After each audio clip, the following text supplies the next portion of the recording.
Pagi, shalom Bapak Ibu Saudara semua.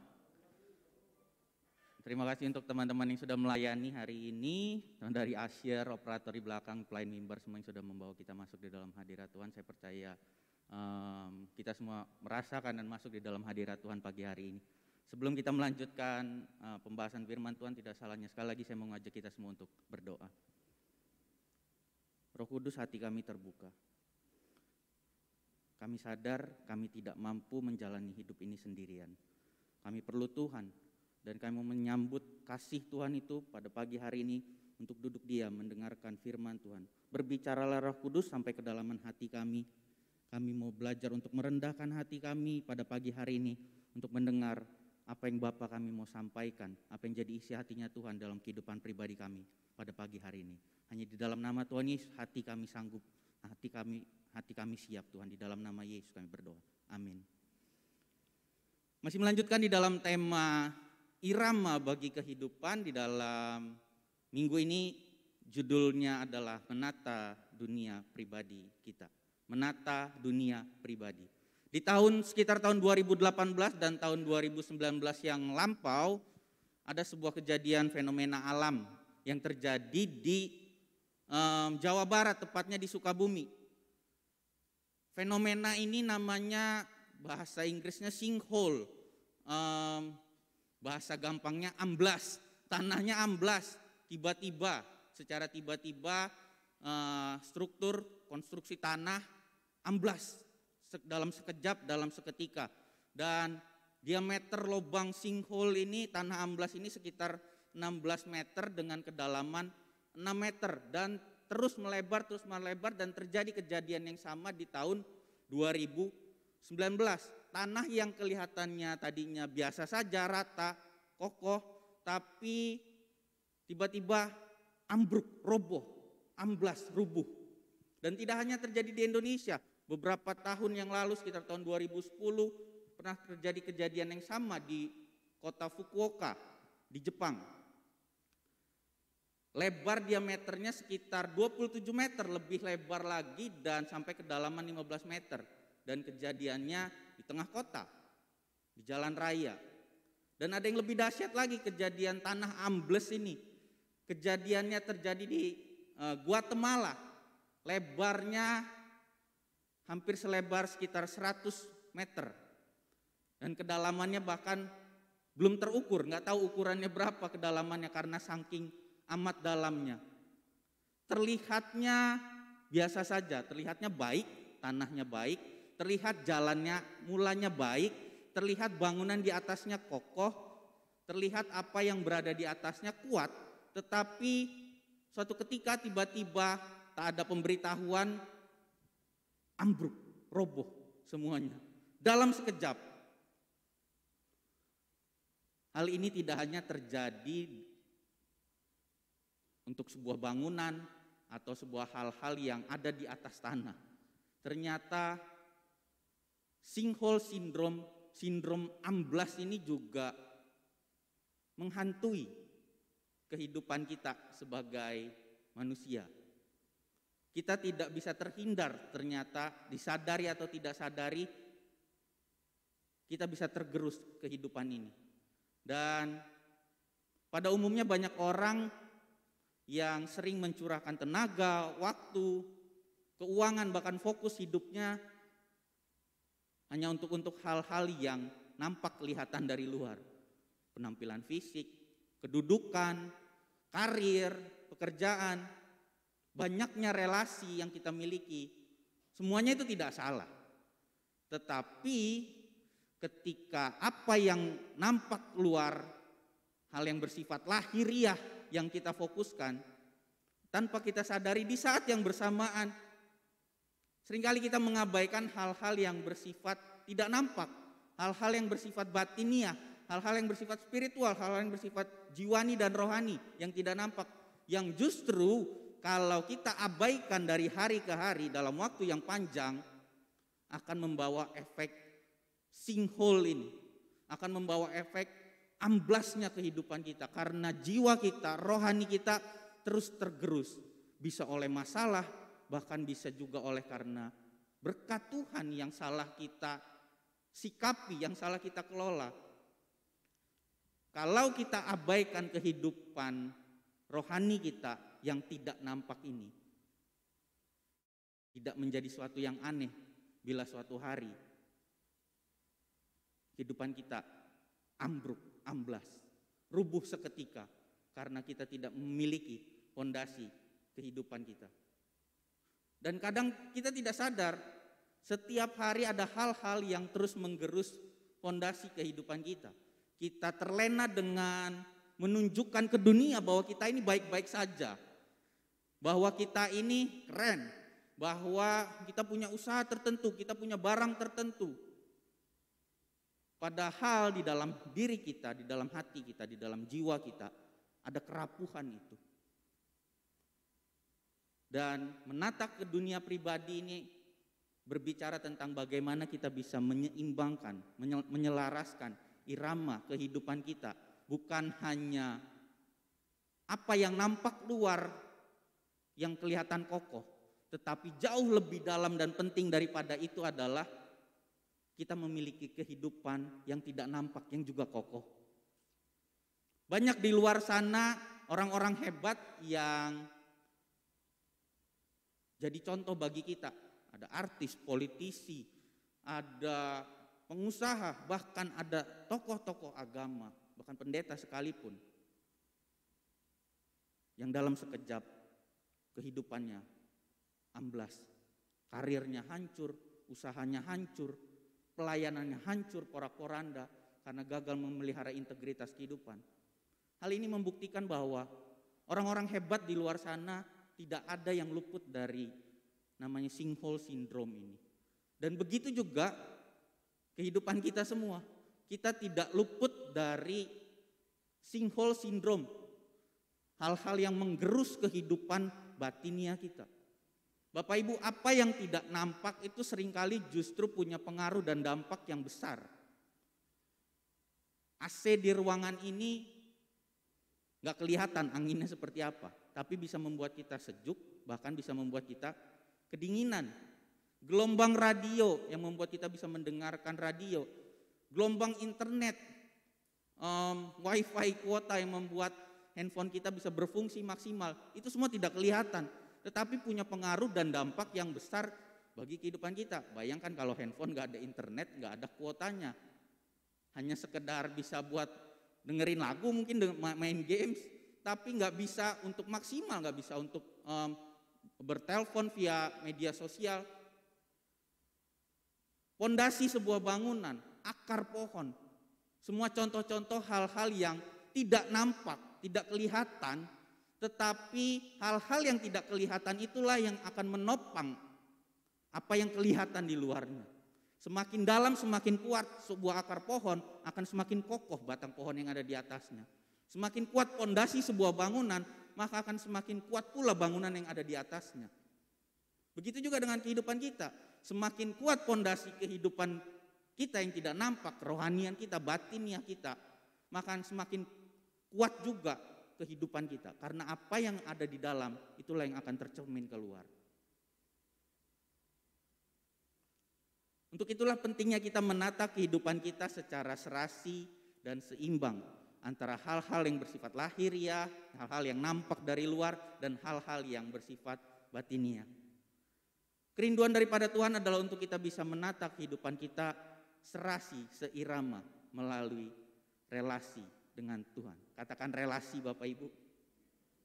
Dan hal ini yang Tuhan tunjukkan ketika Tuhan memanggil para calon muridnya di dalam Matius 4 ayat ke-18 sampai ke-22.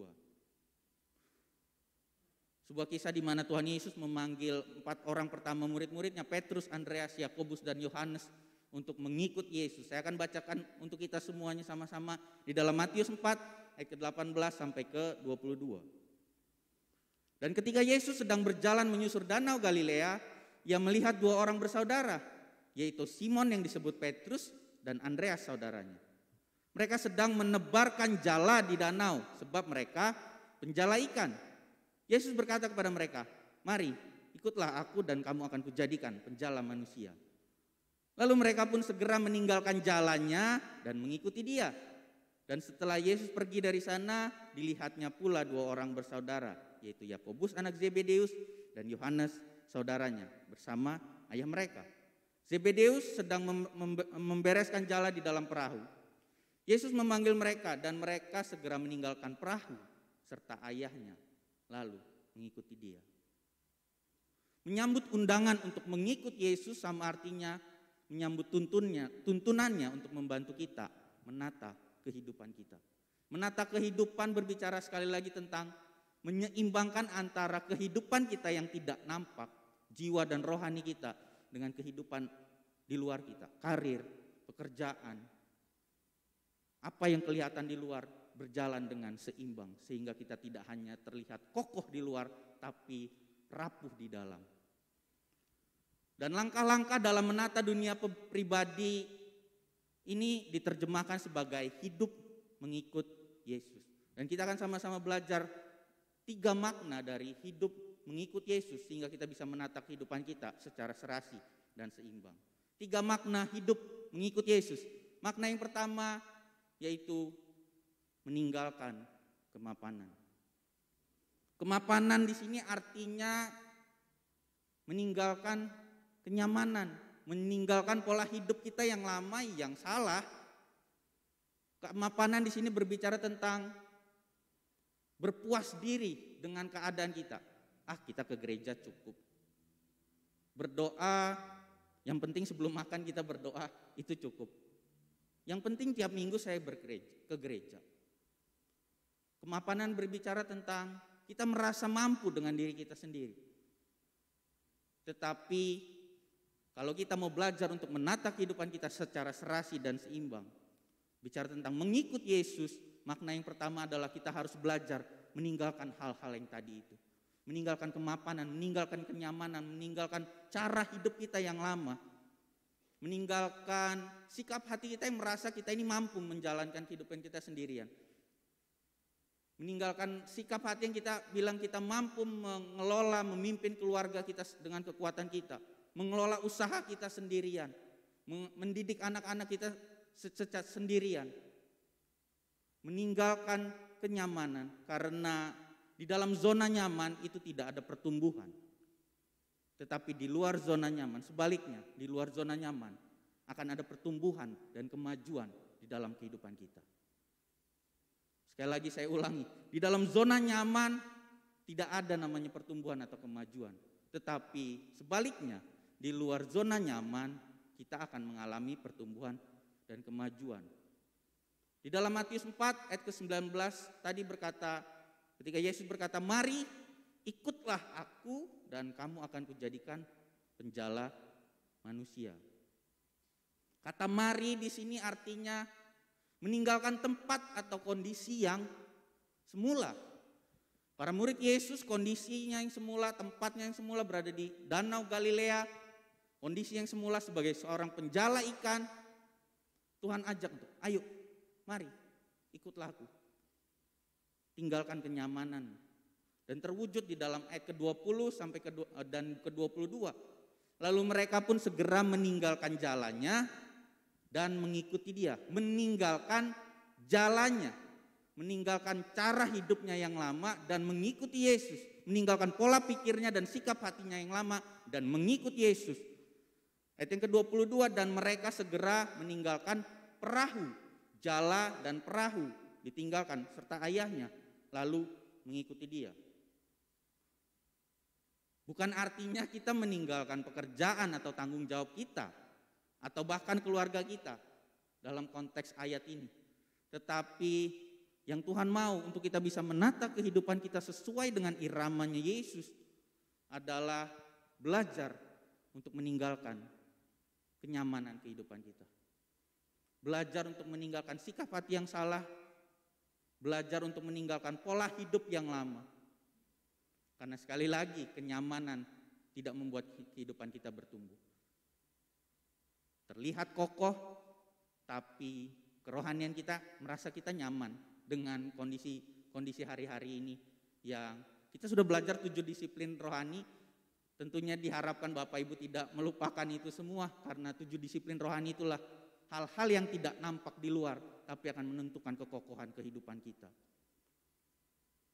Seekor monyet seringkali tidak jatuh bukan karena ketika dia lompat dari satu pohon ke pohon lainnya, bukan karena ada hembusan angin yang begitu keras. Gak usah lihat kanan kirinya Bapak Ibu. Apa yang membuat seekor monyet seringkali jatuh adalah ketika ada angin sepoi-sepoi yang membuat dia semilir. Dan seringkali angin yang sepoi-sepoi itu yang membuat dia tertidur dan jatuh dari atas pohon. Ilustrasi dari seekor monyet ini juga kadangkala terjadi dalam kehidupan kita. Kita merasa kita cukup dengan bergereja saja setiap minggu, tetapi tidak memiliki sahabat rohani, tidak terlibat di dalam komunitas rohani, tidak memiliki kehidupan merenungkan firman Tuhan, berdoa, melakukan ibadah secara rutin, secara harian. Dan kita nyaman dengan kehidupan kita. Dan tanpa kita sadari, ada rongga di dalam jiwa, ada rongga di dalam kehidupan spiritual kita yang tergerus. Tanah amblas itu terjadi ketika ada aliran sungai bawah tanah yang menggerus lapisan batu kapur di dalam lapisan tanah itu, sehingga batu itu terus tergerus dan akhirnya tanah yang ada di atasnya kehilangan daya topang sehingga ambruk seketika. Dan kita semua mengharapkan jangan sampai kita ada di satu titik, di satu momen, suatu hari tiba-tiba hidup kita ambruk. Usaha kita hancur, pelayanan kita hancur, keluarga kita hancur seketika dalam hitungan sekejap saja. Seperti tanah amblas tadi. Tetapi Tuhan ingatkan untuk kita tetap bisa menjaga dan menatam kekokohan kehidupan kita dengan meninggalkan kemapanan. Mengikut Yesus tidak cukup hanya mau selamatnya saja. Di sisi lain kita tidak belajar untuk mau bayar harga meninggalkan kehidupan yang lama.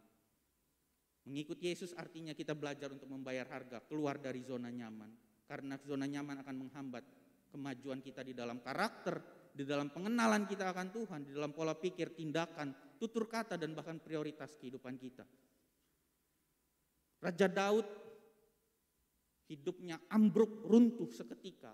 Bukan ketika dia berperang melawan Goliat, bukan ketika dia lari dari kejaran Saul yang hendak membunuhnya, tetapi Raja Daud jatuh terpleset, merosot ambruk hidupnya ketika dia lagi ada di sotoh rumahnya, ada di atap rumahnya melihat Batsheba. Dan dicatat dalam Alkitab, itulah awal kejatuhan dan kemerosotan kehidupannya Daud. Bukan pada saat ketika dia berperang, tetapi justru ketika kenyamanan dia berada di istananya yang baru, ketika dia sudah menjadi seorang raja, membuat dia terlena dan hidupannya ambruk seketika. Kita semua mau mengakhiri kehidupan kita dengan baik, mencapai keberhasilan dan menyelesaikan kehidupan kita dengan baik. Tetapi untuk bisa menyelesaikannya dengan baik, finishing well, kita tetap harus menjaga kekokohan fondasi kehidupan kita yang tidak nampak itu, sekali lagi Bapak Ibu. Karena hal-hal yang tidak nampak itulah yang akan menentukan kekokohan kehidupan kita. Sehingga kita bisa terhindar dari sinkhole syndrome itu yang bisa merobohkan kehidupan kita secara seketika. Mungkin kita berpikir, ngapain repot-repot kita melakukan ke-7 disiplin rohani. Toh saya masih hidup, keluarga saya masih ada, usaha saya masih bisa berjalan, saya tetap percaya Yesus. Saya percaya saya masuk surga. Tetapi ketika kita punya pola pikir yang seperti itu saja, kita sedang memutuskan untuk kita menghentikan kemajuan dan pertumbuhan fondasi kehidupan kita. Tidak cukup menjadi mengikut Yesus hanya mau selamatnya saja. Tetapi firman Tuhan katakan kita harus mengerjakan keselamatan itu. Artinya apa? Artinya kita harus mengerjakan setiap apa yang Tuhan percayakan tanggung jawab di dalam kehidupan kita dengan sungguh-sungguh dan tetap melibatkan Tuhan di dalam segala hal di dalam kehidupan kita. Hendaklah kita senantiasa dipenuhi oleh kehausan rohani itu untuk mengisi ruang yang seringkali hampa di dalam kehidupan kita. Jiwa dan kerohanian kita yang hanya bisa diisi ketika kita punya relasi yang akrab dengan Tuhan. Poin yang pertama sekali lagi, meninggalkan kemapanan, meninggalkan kenyamanan, itu yang akan membawa kita bisa menata irama kehidupan kita. Yang kedua, makna mengikuti Yesus artinya menempatkan Yesus sebagai pusat kehidupan. Pusat artinya fokus. Ketika kita punya fokus, ketika kita punya apa yang kita pusatkan, kita tuju di dalam kehidupan ini, maka hidup kita akan terarah. John Ortberg berkata, sesungguhnya jiwa setiap orang memerlukan suatu pusat. Apabila bukan Tuhan yang menjadi pusat, pasti ada hal lain yang ditempatkannya menjadi pusatnya. Setiap jiwa kita itu memerlukan suatu pusat. Ada yang kita sembah, sadar atau tidak kita sadari, ada yang kita agung-agungkan di dalam kehidupan kita. Dan apabila itu bukan Tuhan yang menjadi pusatnya, pasti ada hal lain yang ditempatkan menjadi pusatnya. Dan apa hal lain itu? Dan seringkali hal-hal lain itu adalah hal-hal yang sifatnya lahiriah, nampak dari luar. Kita sibuk menjaga penampilan fisik kita, kita sibuk seringkali mungkin memposting di media sosial hal-hal yang baik, tapi sebenarnya kita sedang rapuh, kita sedang kokoh, kita sedang tidak kokoh. Mungkin yang menjadi pusat dari kehidupan kita adalah karir pekerjaan kita semata. Dan tanpa kita sadari, kita kehilangan fokus bahwa seharusnya mata kita bisa terus tertuju kepada Tuhan. Dan kehidupan kita bisa terus tertata, seimbang antara tanggung jawab yang harus kita lakukan dengan tanggung jawab untuk tetap menjaga relasi kita dengan Tuhan. Kedudukan, kekayaan bukannya nggak boleh, ketenaran, keelokan, penampilan yang baik bukannya tidak boleh. Semua ada hal, tapi semua itu adalah hal-hal yang bersifat tidak abadi dan mudah oleh tergerus keadaan. Karena pada dasarnya manusia tidak akan pernah merasa cukup dan merasa puas. Tetapi ketika menjadikan Yesus sebagai pusatnya kehidupan, kita akan tahu Tuhan Yesus itu terlebih cukup bagi kehidupan kita. Kehadiran Tuhan, keselamatan, dan berkat-berkat yang Tuhan berikan sampai hari ini dalam kehidupan kita, itu semua terlebih dari cukup ketika kita menjadikan Tuhan Yesus sebagai pusat kehidupan kita. Di dalam Matius 4 ayat 19 tadi berkata, ikutlah aku. Yesus memanggil para calon muridnya untuk apa? Untuk mengikuti dirinya. Artinya apa? Berjalan di dalam kehendaknya. Gak sesuai dengan nafsu kita, gak sesuai dengan keinginan kita, gak sesuai dengan untuk merasa dipandang baik oleh orang lain. Tapi mengikuti Yesus berbicara tentang berjalan di dalam kehendaknya. Apa yang harus kita lakukan, apa yang seharusnya tidak kita lakukan. Menempatkan Yesus sebagai pemimpin, penentu arah kehidupan kita. Di dalam setiap mengambil keputusan kita tidak hanya dengan pola pikir kita, dengan keinginan kita, tapi bagaimana setiap kita mengambil keputusan, menentukan arah kehidupan kita libatkan Roh Kudus. Apa yang harus aku lakukan, apa yang seharusnya tidak aku lakukan. Ikutlah aku bermakna kita menyesuaikan irama kehidupan kita dengan irama kehidupan Yesus. Maksudnya apa? Maksudnya kita mengerti keseimbangan kehidupan kita. Bukan hanya kehidupan lahiriah, tapi keseimbangan antara kehidupan, irama kehidupan lahiriah dengan kehidupan batinia kita. Di dalam Alkitab, Tuhan sering menganalogikan kita sebagai domba dan Tuhan sebagai gembalanya. Ada dua kelemahan seekor domba, Bapak Ibu. Yang pertama, domba itu suka mencari jalan sendiri ketika tidak ada gembalanya. Bahkan kalaupun ada gembala, kalau ada domba-domba yang nakal, mereka suka cari jalannya sendiri. Dan yang kedua, seekor domba itu punya penglihatan yang buruk. Sehingga domba-domba ini butuh tuntunan dari gembalanya. Dan begitu juga dengan kehidupan kita. Kadang kita suka cari jalan yang menurut kita baik sendiri. Kadang kita menunjukkan sesuatu untuk kita dipandang baik. Bukan untuk menyenangkan hati Tuhan dan menunjukkan Tuhan memandang kita baik. Tetapi seringkali kita mau menunjukkan dan mempertontonkan di hadapan manusia bahwa kita ini hebat. Domba itu penglihatannya buruk, dia tidak bisa jauh melihat ke depan. Tetapi seringkali kekhawatiran, ketakutan di dalam kehidupan itu yang menguasai kita. Karena apa? Karena kita berusaha mengontrol hal-hal yang di luar kendali kita yang ada di depan. Kita ini domba dan Tuhan adalah gembalanya kita. Kita perlu tuntunan ya Tuhan dari hari ke hari. Kelemahan kita suka memandang apa yang kita lakukan itu benar sendiri. Tapi belum tentu hal itu menyenangkan hati Tuhan. Dan penglihatan kita ini buruk.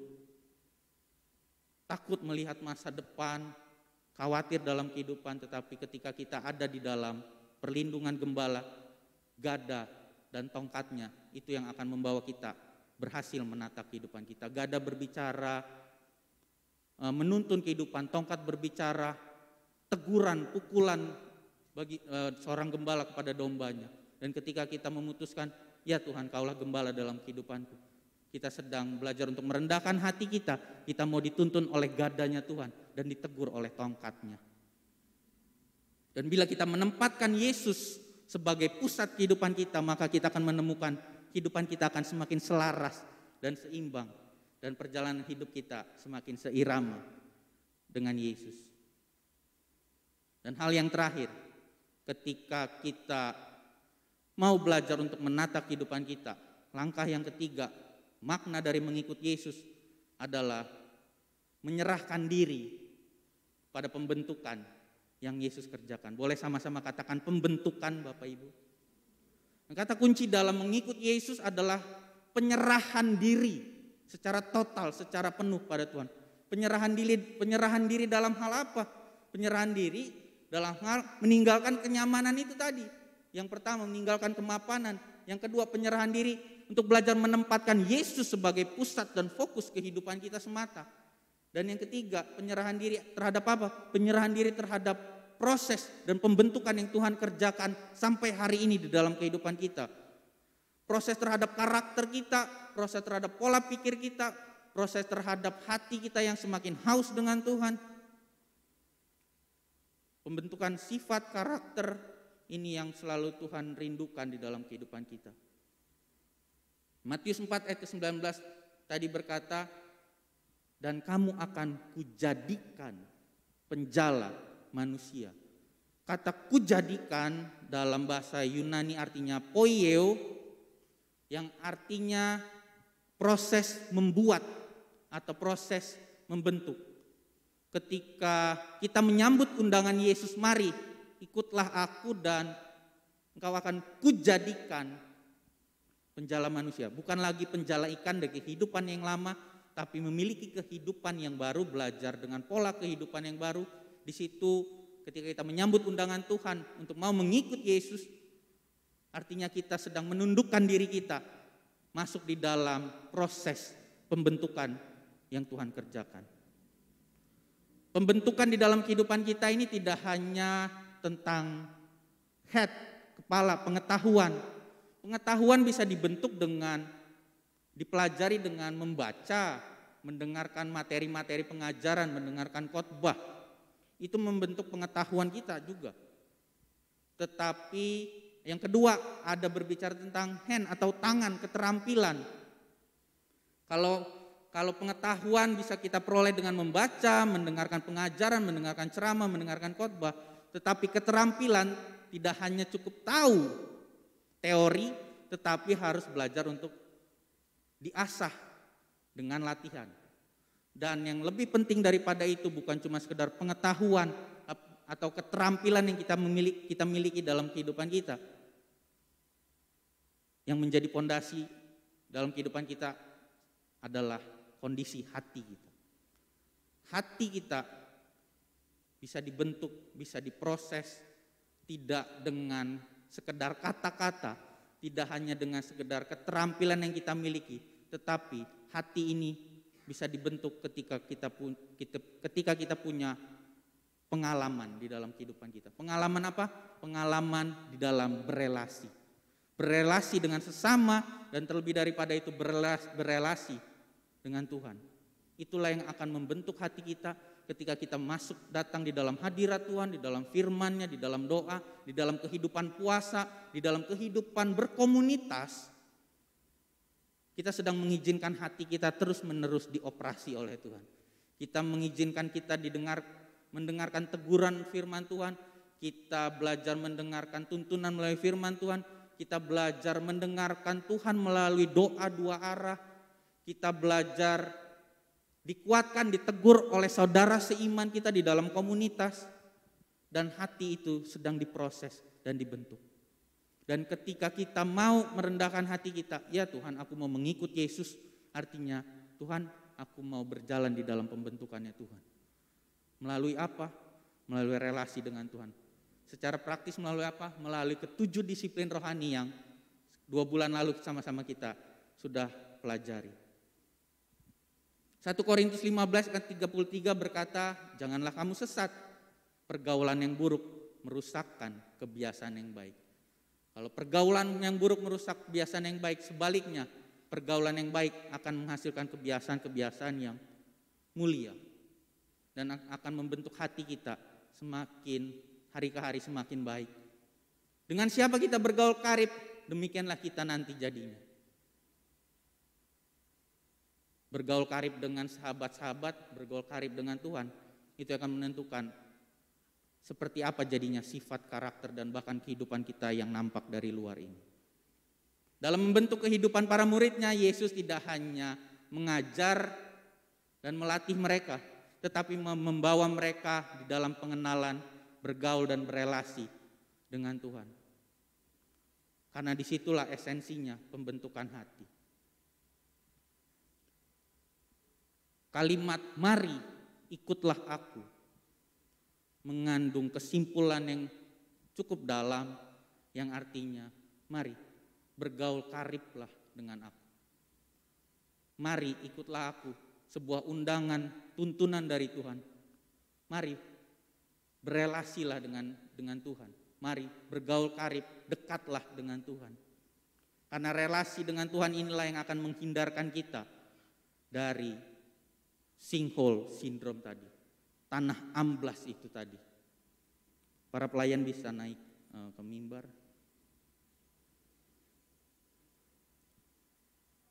Segala sesuatu yang ditata, diatur, diletakkan pada tempatnya akan menjadi indah dipandang. Kalau kursi ini tidak ditata, diatur dengan baik, ada yang ngadepnya belakang, ada yang duduknya mepet-mepet, tidak indah dipandang. Nah begitu juga kehidupan kita, ketika kita belajar menata kehidupan kita dengan iramanya Tuhan, maka kita akan memiliki kehidupan yang bukan hanya indah dilihat, tetapi kita punya kekokohan kehidupan. Bukan hanya kita sibuk dengan penampilan fisik kita, dengan pekerjaan kita, dengan relasi kita, tetapi hari ini kita belajar, ketika kita mau belajar menata kehidupan kita, langkah-langkahnya diterjemahkan di dalam mengikut Yesus. Melalui, sekali lagi saya ulang, melalui 3 poin. Meninggalkan kenyamanan, sikap hati kita yang salah. Belajar untuk memusatkan Yesus sebagai fokus kehidupan kita. Dialah pemimpin kita, dialah gembala bagi kehidupan kita. Kita ini domba-dombanya. Dan yang ketiga, belajar untuk menyerahkan diri secara total di hadapan Tuhan, terhadap pembentukan Tuhan. Karena kita tidak bisa menebak apa musim kehidupan yang Tuhan izinkan terjadi di tengah-tengah kehidupan ini. Tetapi ketika ada musim yang berat itu datang, karena apa yang tidak nampak dalam kehidupan kita, jiwa dan rohani kita ini kokoh. Hal-hal tersebut, musim-musim yang buruk, musim-musim yang berat itu tidak akan meruntuhkan kehidupan kita. Karena kita dekat dengan kasih itu sendiri. Kita dekat dengan sumber kekuatan itu. Kita dekat dengan sumber sukacita, yaitu Allah itu sendiri. Minggu lalu media sosial, WA, Facebook, Instagram down, off sekitar hampir 6 jam. Untung mungkin di Indonesia pas jam istirahat, jam 11 malam sampai sekitar jam 4 pagi, setengah 5 pagi baru mulai bisa chatting dan lain sebagainya. Beberapa orang panik dan mungkin kalau itu kejadiannya di jam kerja itu akan bisa membuat chaos, membuat berantakan. Orang-orang panik karena mereka tidak bisa terhubung dengan dunia. Tetapi tanpa disadari, seringkali kita abai dengan relasi kita dengan Tuhan. Media sosial yang down 6 jam, kita cukup panik. Tetapi berhari-hari, 6 hari mungkin dalam seminggu kehidupan kita kehilangan relasi kita dengan Tuhan. Seringkali kita merasa nyaman-nyaman saja. Kita merasa nyaman, kita tidak datang dalam doa merenungkan firman Tuhan. Firman Tuhan hari ini mengingatkan kita bahwa tidak cukup hanya dunia lahiriah saja yang kita pertontonkan di luar sana. Tetapi kekokohan kehidupan yang tidak nampak itu yang Tuhan inginkan. Sehingga ketika ada masa-masa sulit yang menerpa kehidupan kita, kita tetap kuat dan kita tetap bertindak.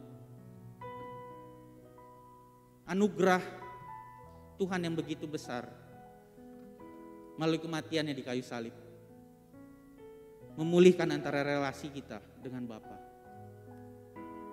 Undangannya Tuhan yang selalu berbagai cara mengingatkan kita untuk kembali kepada Yesus. Dan hari ini melalui firman Tuhan, undangan Tuhan katakan, mari ikutlah aku. Mari ikutlah Yesus. Mari kita tundukkan kepala kita.